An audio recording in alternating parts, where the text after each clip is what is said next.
Bencana alam dan azab ilahi. Khutbah Jumat Hazrat Mirza Masrur Ahmad Khalifatul Masih Al-Khamis Ayadahullahu Ta'ala bin Nasiril Aziz, tanggal 18 Maret 2011 dari Baitul Futuh London, UK. Ketika terjadi musibah, baik yang timbul dari bumi maupun yang turun dari langit, orang-orang yang hatinya selalu takut kepada Allah Ta'ala khawatir sekali bahwa musibah yang menimpa di suatu tempat pada hari ini, jangan-jangan esok akan menimpa kita.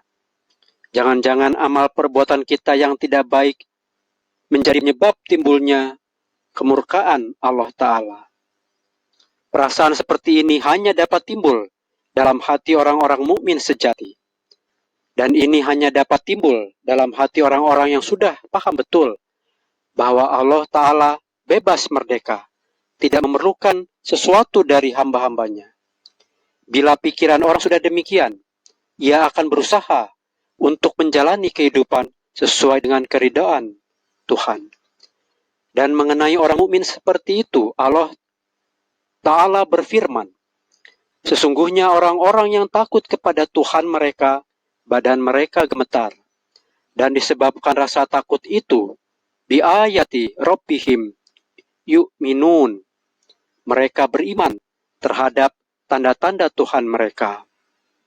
Mereka tidak mempersekutukan Tuhan mereka.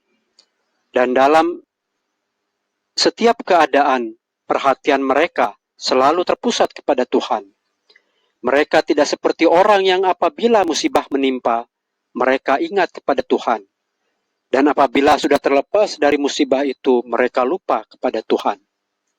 Dalam setiap keadaan, baik dalam keadaan susah maupun senang, dalam keadaan sengsara maupun gembira, mereka selalu ingat kepada Allah Ta'ala. Bahkan mereka terus berusaha melakukan amal kebaikan. Mereka juga selalu mengingat Allah Ta'ala apabila Allah Ta'ala telah menyelamatkan mereka dari bencana-bencana yang sedang bergejolak. Dan sedikit pun mereka tidak merasa bimbang.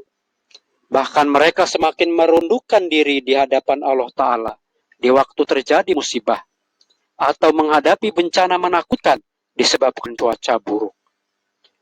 Rasulullah SAW yang telah menjadi uswah hasanah atau teladan terbaik bagi kita dan bagi seluruh umat manusia sampai kiamat, bagaimana perilaku yang beliau tunjukkan bila terjadi suatu bencana? Sehubungan dengan itu terdapat riwayat dari Aisyah radhiyallahu anha. Apabila terjadi topan bertiup sangat kencang, Rasulullah SAW berdoa begini, wahai Allah, aku memohon kepada Engkau kebaikan dari bencana topan ini, kebaikan yang ada di dalamnya, dan kebaikan apapun yang Engkau kirim bersamanya. Dan aku memohon perlindungan kepada Engkau dari keburukan yang zahir maupun yang tersembunyi di dalamnya. Selain itu, Aisyah radhiyallahu anha meriwayatkan, apabila nampak awan mendung meliputi angkasa, air muka beliau sallallahu alaihi wasallam berubah dan nampak sangat gelisah. Kadang-kadang beliau masuk ke dalam rumah, kemudian segera keluar lagi. Terkadang berjalan ke depan, terkadang kembali mundur lagi ke belakang, disebabkan perasaan beliau sangat gelisah. Dan apabila awan mendung itu sudah mulai menurunkan air hujan, hilanglah kegelisahan beliau itu. Aisyah radhiyallahu anha menjelaskan, saya lihat demikian dari keadaan air muka beliau yang berberkat. Pada suatu ketika saya bertanya kepada Rasulullah SAW, mengapa beliau sangat gelisah saat melihat keadaan awan mendung di angkasa. Maka beliau SAW bersabda, hai Aisyah, karena aku takut jangan-jangan awan mendung itu seperti yang pernah terjadi di masa lampau atas kaum Ad. Tentang kaum Ad itu, Allah Ta'ala berfirman, ketika mereka melihat awan mendung melintas di atas lembah tanah mereka, mereka berkata, awan ini akan menurunkan hujan bagi kita. Padahal awan itu telah membawa azab bagi mereka. Demikianlah pernyataan jiwa yang kamil dan takut kepada Tuhan. Bagi orang yang takut kepada Tuhan, tersedia janji-janji berupa karunia dan nikmat yang tidak terhitung dari Allah Ta'ala. Di samping itu dijanjikan kepadanya akan diselamatkan dari setiap jenis musibah yang merugikan. Dijanjikan akan diberi kemajuan dan kejayaan juga kepadanya. Rasulullah Shallallahu Alaihi Wasallam juga maklum bahwa suatu musibah tidak akan menimpa orang-orang Muslim dalam masa kehidupan beliau. Bahkan yang lain juga akan selamat berkat wujud beliau. Tipu muslihat dan kejahatan Dajjal tidak akan berhasil mengalahkan beliau. Beliau juga maklum apabila tofan tiup kencang membawa kebaikan bagi beliau. Misalnya di waktu perang Badar atau perang Khandak, angin badai dan angin topan telah membuat kehancuran dan kebinasaan bagi musuh-musuh beliau. Akan tetapi hal itu membuat beliau susah hati juga, sebab beliau mengira jangan-jangan mereka akan disapu bersih melalui musibah yang turun dari langit. Jadi, kegelisahan beliau timbul disebabkan sifat kasih sayang yang kuat tertanam dalam kalbu beliau. Sebab wujud beliau adalah sebagai rahmatul lil alamin, yakni beliau adalah rahmat bagi sekalian alam, rahmat bagi sekalian makhluk. Beliau begitu terbenam dalam perasaan gelisah, sehingga Aisyah radhiyallahu anha mengatakan bahwa air muka beliau menjadi sangat berubah karena cemas dan gelisah. Disebabkan Allah Ta'ala merdeka tidak memerlukan apapun dari manusia. Beliau sangat bersusah hati karena kaum beliau tidak mengenal Tuhan dengan sesungguhnya dan akibat ketakaburan mereka. Jangan-jangan membuat kehancuran kaum beliau seluruhnya. Tentang surat Hud, Rasulullah SAW bersabda bahwa surat itu telah membuat beliau tua. Kisah kehancuran dan kebinasaan berbagai kaum telah dijelaskan dalam surah itu. Rasulullah SAW betul-betul memahami hakikat amanat Allah Ta'ala. Tidak ada orang memahaminya lebih dari beliau. Beliau selalu memikirkan agar umat beliau selalu berada di atas jalan benar dan lurus, karena hal itu adalah tanggung jawab beliau. Sebab Allah Ta'ala berfirman, Fastaqim kama umirta wa man taba ma'aka wa la tatghoy innahu bima ta'maluna basir. Sebagaimana telah diperintahkan kepada engkau, tetaplah berpegang teguh padanya, dan mereka yang bertaubat bersama engkau dan tidak berbuat melampaui batas, yakni ada perintah terhadap orang-orang mukmin bahwa mereka jangan berbuat melampaui batas. Apabila melampaui batas, akibatnya akan menerima kemarahan Allah Ta'ala sebagai hukuman. Surah Hud ayat 113. Rasulullah Shallallahu Alaihi Wasallam sangat berpikir agar orang-orang mukmin bertobat dengan sungguh-sungguh. Beliau merasa gelisah melihat topan dan awan mendung di atas awan, karena takut jangan-jangan akibat amal buruk orang-orang mukmin telah mengundang turunnya musibah. Di sini juga terdapat perintah kepada orang-orang mukmin bahwa sekali telah bertobat, mereka harus mengikuti jejak uswah hasanah Rasulullah Shallallahu Alaihi Wasallam yang telah ditegakkan di hadapan mereka. Jika tidak, ingatlah bahwa Allah Ta'ala bebas, tidak akan peduli. Orang-orang mukmin telah diperingatkan supaya tidak menjadi seperti orang-orang yang ingat kepada Allah Ta'ala hanya apabila musibah sudah sampai di depan mata mereka. Dan apabila musibah itu sudah jauh sirna, mereka kembali pada keburukan semula. Taubat orang mukmin adalah taubat yang sesungguhnya, dan sifatnya tetap tidak berubah-ubah. Sebagai misal, Allah Ta'ala berfirman dalam Al-Quranul Karim, Wa idza ghasyahum maujung kadzulali da'awullaha mukhlisina lahuddin falamma najahum ilal barri faminhum muqtasid wa ma najhadu biayatina illa kullu hak tari kufur. Dan apabila gelombang-gelombang menelan mereka laksana sekian banyak naungan, mereka berseru kepada Allah dengan penuh keikhlasan iman. Akan tetapi, apabila Dia telah menyelamatkan mereka ke daratan, sebagian dari mereka telah menempuh jalan lurus, dan tiada yang menolak tanda-tanda kami, kecuali setiap orang yang khianat lagi tidak bersyukur. Surah Luqman ayat 33. Jadi orang-orang mukmin telah berseru hanya kepada Allah Ta'ala, baik saat mendapat musibah maupun setelah terlepas dari musibah itu. Akan tetapi orang yang senantiasa melanggar janji dan tidak mempunyai rasa syukur, melupakan Allah Ta'ala. Orang seperti itulah yang kemudian menjadi musyrik dan terlibat dalam berbagai keburukan. Sedangkan orang mukmin sejati selalu merasa takut kepada Tuhan, bukan hanya saat dia sendiri menghadapi kesulitan atau musibah. Dan imannya bertambah kuat, bukan karena musibah yang hanya menimpa dirinya, melainkan dengan menyaksikan akibat buruk yang menimpa kaum lain, juga dalam hatinya timbul rasa takut kepada Tuhan. Baik musibah-musibah yang telah menimpa berbagai kaum di masa lampau, maupun musibah yang tengah terjadi di hadapan kita di zaman sekarang ini. Jika akibat buruk yang menimpa kaum yang sudah berlalu membangkitkan rasa takut terhadap Allah Ta'ala, musibah-musibah yang sedang menimpa kaum lain di zaman sekarang ini harus menjadi penggugah rasa takut lebih dalam lagi, dan harus membuat manusia lebih banyak menundukkan kepala di hadapan Allah Ta'ala, dan harus menjadi penyebab timbulnya keinginan untuk memohon hidayah dari Allah Ta'ala. Akan tetapi dunia tidak paham hal-hal seperti ini.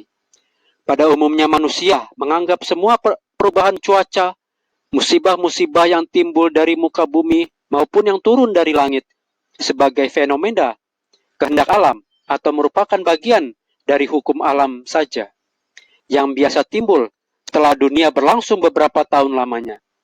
Jadi mereka anggap bencana-bencana timbul sesuai dengan hukum alam saja.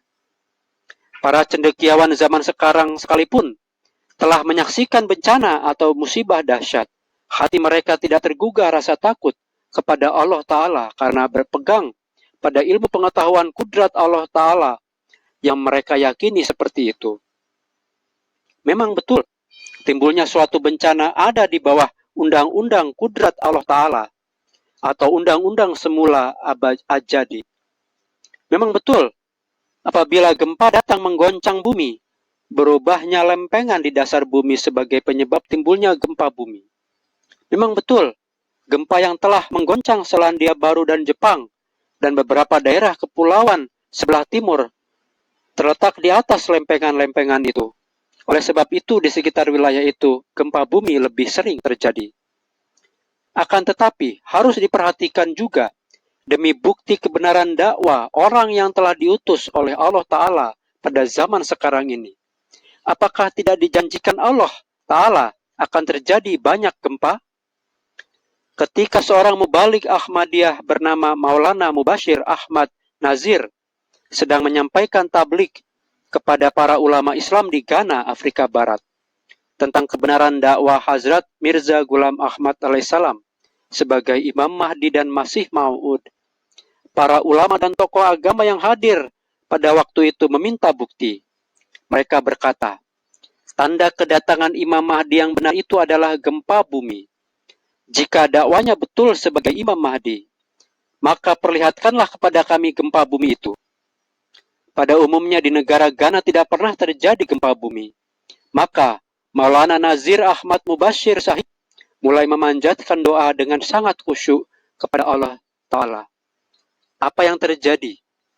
Tidak lama kemudian terjadilah gempa bumi yang sangat dahsyat, sehingga sebagian penduduk negara itu yang terkena goncangan gempa itu menjadi gelisah ketakutan. Banyak yang menyelidiki apa yang telah terjadi. Setelah mereka mendapat keterangan yang jelas, tidak sedikit penduduk Ghana yang sebagian besar orang Kristen itu telah masuk Ahmadiyah Islam sejati.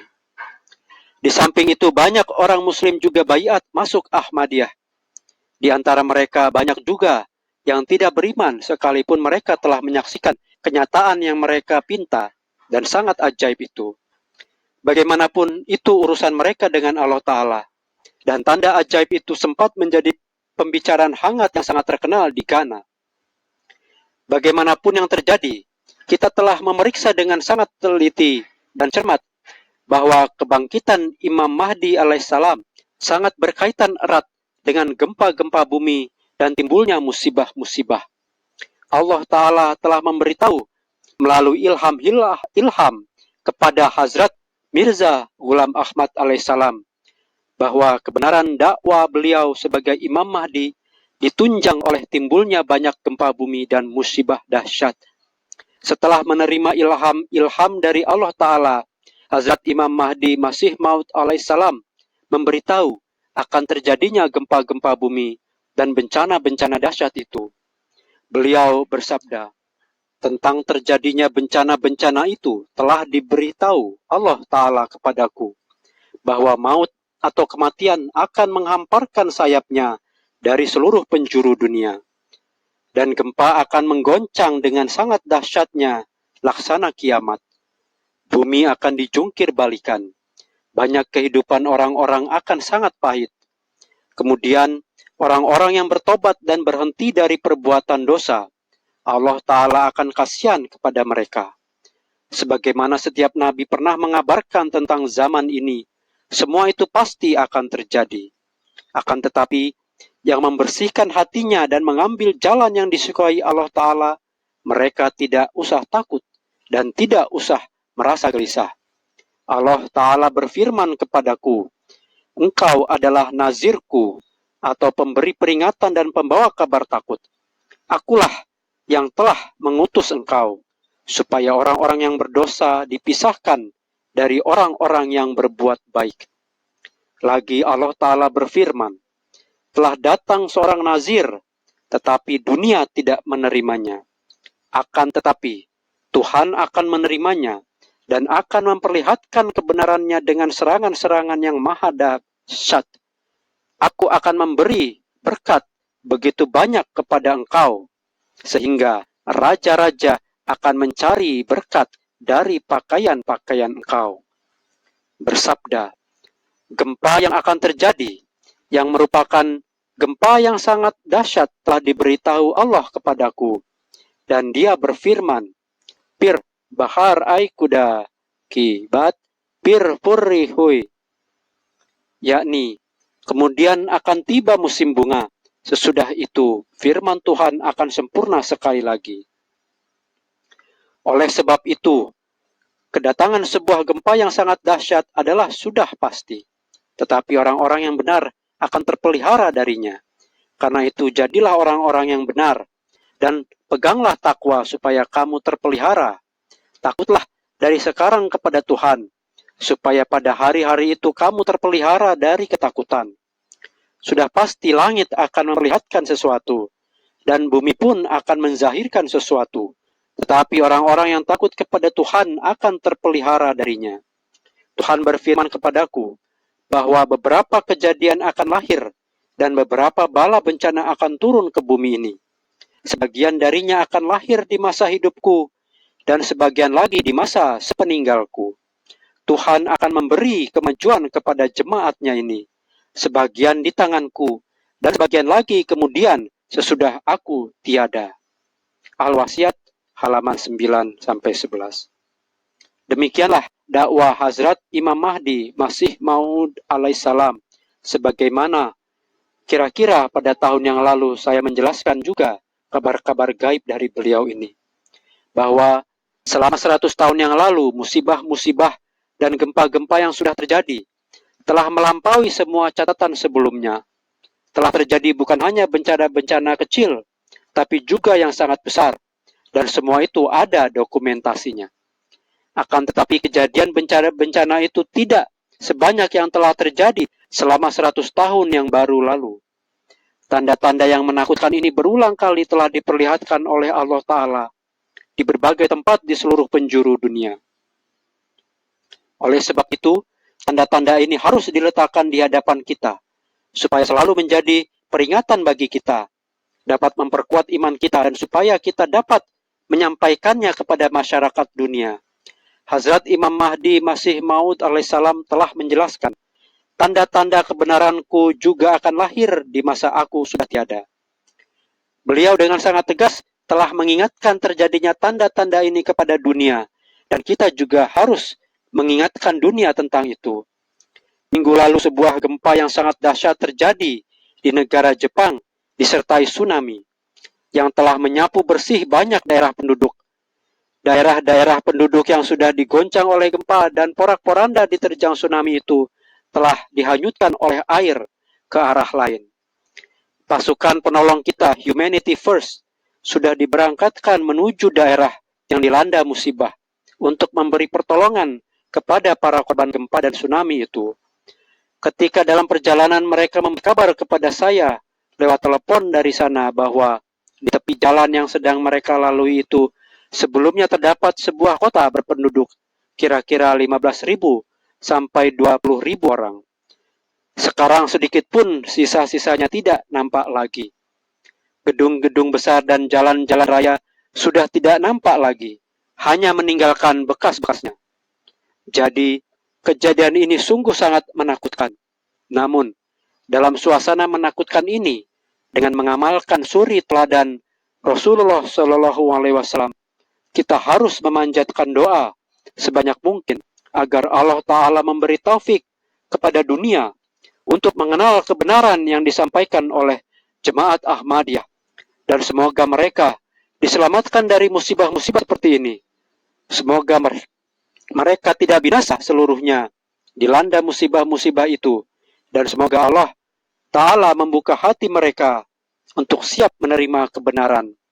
Dan dalam kesempatan seperti ini, kita juga harus menyampaikan amanat kebenaran kepada mereka dengan penuh bijaksana.